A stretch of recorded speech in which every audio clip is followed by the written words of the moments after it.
cowboy hats today. No. Sadly. None of that. Oh, what a shame. I like my cowboy hat. I've dug out a white shirt, especially for today. Look at that. Don't often wear white shirts anymore. Well, do cowboys wear white shirts? Well, they might do. Probably not if they're on a cattle drove. Anyway, we were thinking, now, what should we have a chat about today? And something popped into my head. Budgies. Now, I know that might seem a bit random, but I was chatting to my crafty mates a couple of weeks ago, and it transpired that people had budgies in the 60s. Lots of people had budgies. I didn't have one, but you did, didn't you? I did, yeah. I had a lovely budgie. So I've got a couple of budgie pictures here. So this is your typical budgie. Oh, Very typical budgie of the time. They're lovely, aren't they? They are. But I had a blue budgie, and this is not my budgie, but it's very similar to the budgie I had. A blue budgie called Snowy. Can we go back to one? Yeah, Snowy. gorgeous. I've got some budgie facts for you. Oh, here we go. Because obviously this was of great interest to me. He's been ferreting around, budgieing around for the last 10 minutes looking for these. Fair enough. Now, do you know this? What? The third most popular pet in the world after the dog and cat is the budgie. Is it really? I never knew that. Right. Now then, here's a record, Guinness Book of Records. Puck, a male budgerigar, holds the world record for the largest vocabulary of any bird. Now, how many words do you reckon this bird had in its vocabulary? You'll never guess. 1,728 words. Good God, that's more than some people. Oh, Ruth, that's funny. I didn't think you were going to say that. Anyway, listen, it's fantastic, isn't it? Now that pet budgies have continued to make headlines all over the world for their mimicry, talking ability and charm. Oh. Yeah. One budgie named Disco became an internet superstar. As of 2019, Disco has been viewed over 18.8 million times on his own YouTube channel. And some of his popular phrases include, I am not a crook. Here's another one. Nobody puts baby bird in the corner. Nobody puts baby bird in the corner. Love it. That's quite a tongue twister. How on earth does a budgie do that? I don't know. But I've got it. Here's another funny one. Go on. Small bathing suits for men, Yeah. so normally known as Speedos, are informally called budgie smugglers in Australia. The phrase is humorously based, on, you can imagine. Don't need me to explain it. No. But the phrase was officially added to the Oxford English Dictionary in 2016. Good Lord. Budgie smugglers. There you go. Those are my budgie facts. I knew it would be a rich vein. Oh, yeah. I'm waiting to see whether anybody else had a budgie out there. Or has got a budgie story. I loved my budgie. I'm going to say good morning. I did, okay. Right, let's have a look. Oh, good morning, Maureen. Yeah, it's lovely and sunny, isn't it? It is delightful. It's a and beautiful warm. day. I know, aren't we lucky? Morning, Helen. And Keith. Hi, over there in Middleton. Good morning, Anne. Yeah, morning to everybody. Morning, Anne Humphreys. Morning, Shelley from sunny Pickering. Oh, haven't seen you for a while. Nice to know you're there. Good morning, Andrea. Yeah, and Jennifer. Oh, have I missed somebody out? No? Did I miss somebody out? You're waggling the pointer there. Oh, okay. I've had a budgie called... Joey. Oh, I had a budgie called Joey. Joey. Yeah. Ah. Yeah, mine was called Snowy. Oh, morning. Judith says good morning. Our budgie looked like that photo. And it was called Joey as well. Oh, that was a common name for a budgie, wasn't it? Oh, no, yeah, it must have been, Joey. Because it's easy for the budgie to say as well, isn't it? Joey. Oh, Maureen says her first boyfriend had budgies. My first boyfriend has budgies. I was about 11. He used to give her beautiful coloured feathers, and he had lots of them in a small aviary in his house. Oh, how sweet. Isn't it lovely? See, I knew this was a rich feather vein. Andrea had one called Dinky. Dinky Dad. Dad found it. Oh no, not Dinky Dad. Dad found it lifeless one morning, so wrapped him up, then placed him on our old-fashioned oven, and a short time later he woke up. It must have been just cold. He'd gone into hibernation. First aid for a budgie. Oh, how lovely. What a brilliant story. Budgies were great things. I think I may have told you this story before, but my budgie Snowy, it got to know times. So my mother used to tell me, as I walked into the front gate, when he heard the clink of the gate after school, he would get excited and go end to end in the cage, flapping his wings and squawking. And I had to go in and I had to give him a kiss at either end of the cage before he'd calm down. And that's the one that, when we emigrated to Australia, I forgot to say goodbye to Snowy, and I cried all the way to the railway station. Oh, they're pretty smart then, aren't they? Oh, yeah, they're lovely pets. Do you know they're indigenous to Australia? There are, Oh, Anne had one called Joey as well. oh, Oh, how many Joeys have we Yeah. got now? that's 3 or 4 Joeys already. 3 or 4 Joeys and a Snowy. Anyway, yeah. So do you know they have massive flocks of them, up to 250,000 of them in flocks in Australia. They're indigenous to Australia. Oh, I didn't realise And that. they kind of fly around these great clouds of budgerigars. Well, I never... I'll bet any money. I didn't see. This is a bit of research I let you down on. I'll bet any money that the word budgerigar is an Aboriginal word. Yeah, it could be, couldn't Sounds it, doesn't it? Yeah, yeah. Also, on the subject of budgies, anyone remember this program from the early 70s? Budgie. Budgie with Adam Faith. Yeah. It was Yeah. like it was a sort of an early version of a Del Boy. You know, things always Oh. were going wrong for Adam for Budgie in that one. I remember watching that. It was only on for 1 year. Oh, Nigel's budgie was called Georgie, and he kept falling off his perch because he had no tail. Oh, well, God they need the love tail for him. balance, don't they? You know, sort of. If you imagine yourself on a perch, you'd be doing that, wouldn't you? Without a tail to counterbalance. Anyway, right. So we've got. Any more Unfortunately, we've got no budgies? time for any singing today because we're talking budgies. So Sandy's got one. We had a green budgie caught in the garden. Oh, Started up Pete and ended up petrol. Well, it's to do with the little thingy, isn't it, on the beak? Because the females have a brown little one and the boys have a blue one, I think. Oh, do they? Yeah. Getting technical now. There's probably more to sexing a budgie than that, but I don't know any other I technique. feel like I missed out now because I've never had a budgie. Perhaps I'll get you one. That's your next birthday present sorted out, Ruth. I'm wanting a puffin before I get a budgie. You can't have a pet puffin. Oh, please. You can't. You're not allowed to have a pet puffin. Come on, let's It's sing. not allowed. Anyway, so should we do a song? Yeah. Why not? Which one are we doing? We're doing Bachelor Boy Right, so today. yes, we're doing this one. So it's I don't know what number it is. Bachelor Boy. Oh, it's not. It isn't a number It because isn't it's in the a book. rewind. No, it's a rewind, isn't it? Hang on, I forgot my doobry. Yeah, there we go. Yeah, I must remember to do that button every time. Yeah, so it's that one. Are we ready then? Hang on, just let me make sure Oh, I've got sorry. make sure I've got my I'm thing. getting a bit carried away here. Right, are you ready? Yeah. Right, you can go then. Thank you. Okay.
That's one of those swingy It is, songs. isn't it? Yeah, you can sway to that one. I think you were creaking as I we was, were yeah. I singing. need to get some grease on the old seat, as it were. If you follow the expression, didn't come out right. That, you know what I mean? Anyway, you get what I'm saying. WD-40 is what I That's need. what we I think, need. yeah.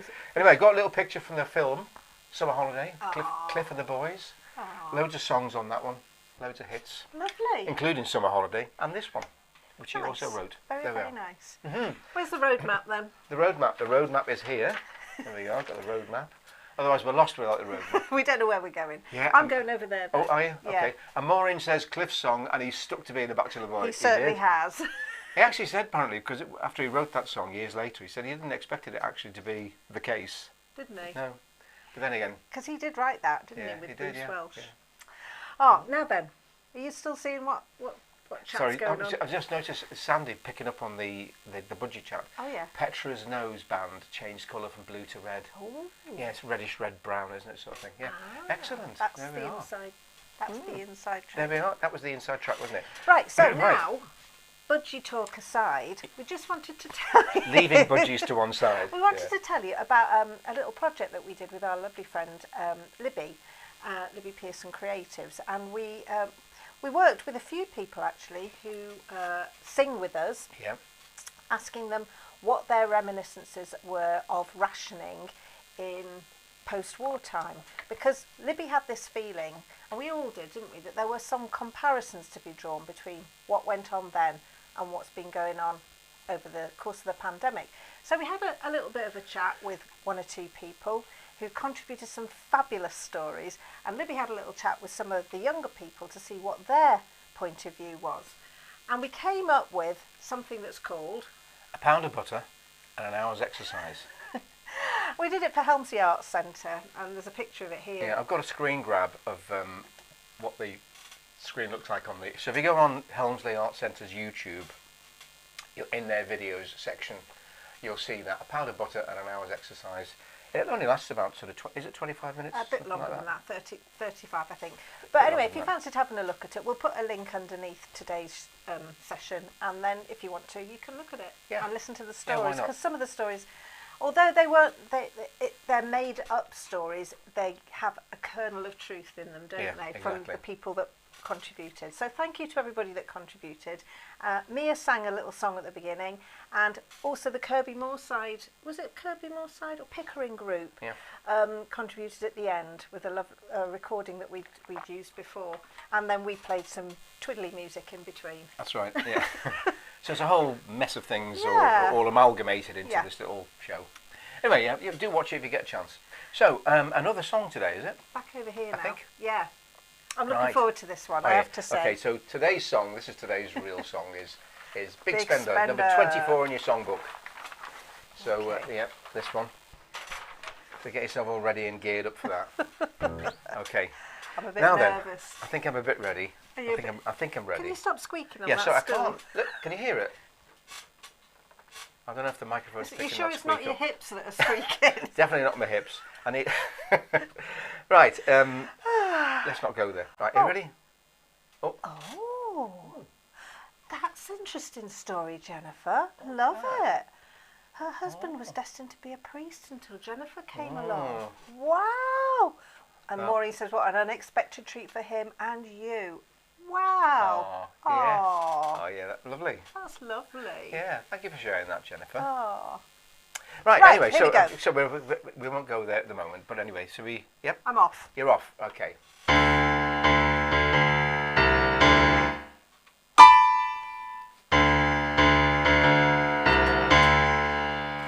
The minute you walked in the joint, I could see you were a man of distinction, a real big spender, good looking, so refined. Say, wouldn't you like to know what's going on in my mind? So let me get right to the point.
What a song to be singing. Oh, do you know what? When I play that, I do go back to the Milton rooms and seeing that circular table with Rita and Pat and Julie all singing that. It was wonderful. It was Everybody lovely. knows it. Everybody likes singing it, don't they?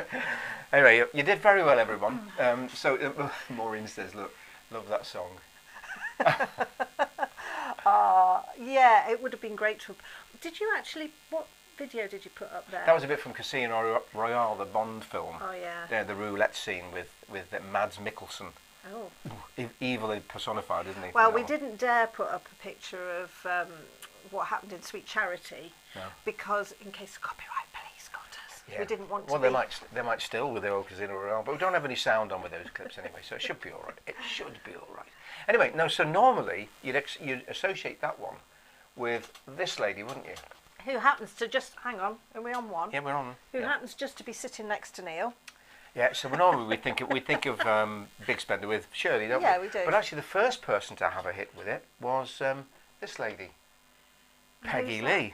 Oh, isn't she lovely? Yeah, Peggy Lee. What earrings? I'm loving those. Yeah, they're beautiful, aren't she they? looks gorgeous. Yeah. They cost a lot, those. They're Big Spender earrings, those, aren't they? I think something like. I wouldn't know. Anyway, yes. Yeah, that's enough of that now.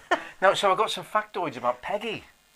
Because you will know Peggy. She had a really distinctive voice. It was just this low, very low, growly type voice. And she did that songs from the I'm a Tramp, He's a Tramp. Oh, yes. He's a Tramp. Yeah, that one, yeah. Anyway, Are you off with more facts now? yeah, I've got a couple of facts There we about go. Peggy, because I think she's really interesting. She died about 2002, after a long illness. But anyway, when she was about 20, she went to work in Palm Springs as a waitress. And then she got a job singing in a band in this nightclub that she was at. And this is a quote from her autobiography. She says, I knew I couldn't sing over them because she couldn't compete with the noisy crowd. So she said, I knew I couldn't sing over them, so I decided to sing under them. The more noise they made, the more softly I sang. When they discovered they couldn't hear me, they began to look at me. Then they began to listen. And as I sang, I kept thinking softly with feeling. The noise dropped to a hum, the hum gave way to silence, and I'd learned how to reach and hold my audience softly and with feeling. Isn't that a great story? Very good. Very and good it's story. an old teaching trick. It is, isn't it? I know you've said that to me many times. Yeah, you can't compete. You just have to go quiet. You don't go louder. When they go high, you go, No, etc. You I know what don't I mean? think it's No, that. it's not that, no. Anyway, but one more fact about Peggy, and then I'll shut up then. Okay. Now then, we're very, very fond of margarita over here. cocktails. Yeah. We like a margarita, don't we? Now and again. But a margarita cocktail was named after Peggy Lee. Was it? Yeah, you'd think, well, hang on a minute, margarita, Peggy, what's that about? Apparently she and her husband went down to Mexico in the late 40s, and she had this drink. And when they got back to America, they went to this bar, and his barman was called Santos Cruz. And she said, can you fix me a drink? And she told him what she thought it tasted like, and he made it for her. And they christened it the margarita, because that's the Spanish version of Peggy. Peggy is from Margaret, isn't it?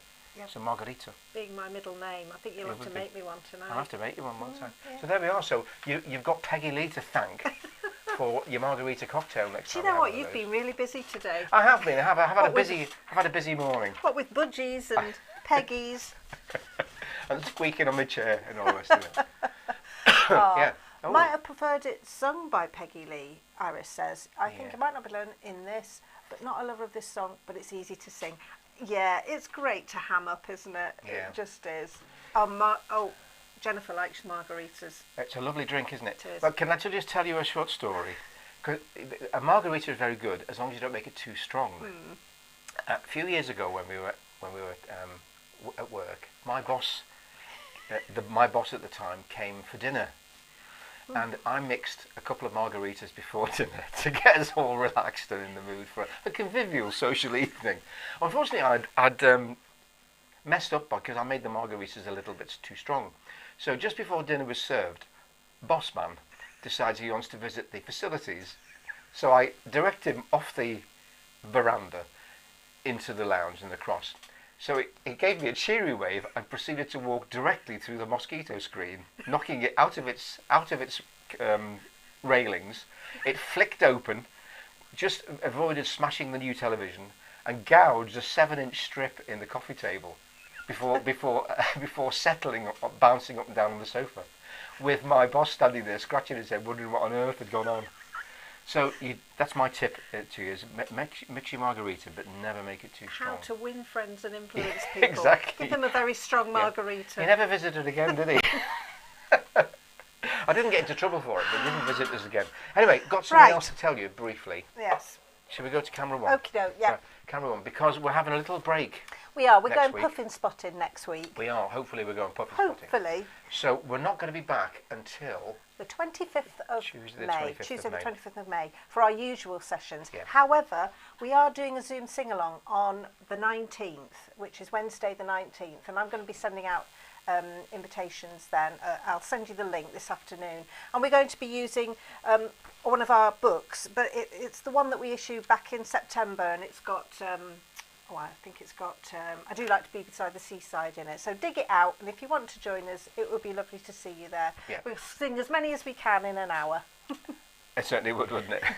And that'll be a bit of task for us, won't it? Because we're only used to doing a couple of songs. Yeah, we'll have to lie down after that. We will. We'll have to do some practicing. Yeah. Okay, so we will see you. We're just going to finish on this, though. Are we? Oh yes, we are. Of course we are. I'm forgetting my buttons. Now then, we're always happy to celebrate talent wherever it comes from, and there's a talented young man with some examples of his talent for you. The pro beatboxing sounds like. Here it is. Day one.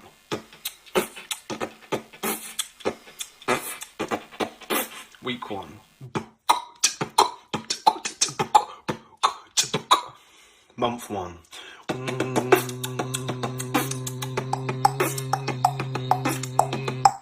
1 year.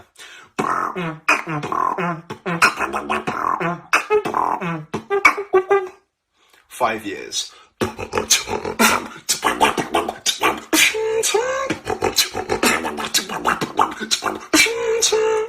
10 years.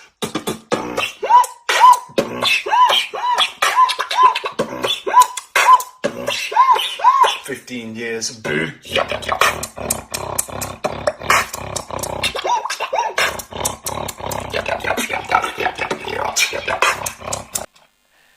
thing is, I don't know how he gets those sounds, do you think? I've no idea how he manages that. In fact, I saw an opera singer on Twitter saying, I've no idea how. I thought I knew how sound was produced. But no, that is amazing. Yep. So we'll leave you for a week, see if you can come back and be as fit as that guy at doing the best I can do is produce a squeak on the stool. Anyway, right, we're off now. Have a great week, and we'll see you in a week and a bit. Yeah. Take care. Thanks for watching today. Bye. All the best. Bye-bye.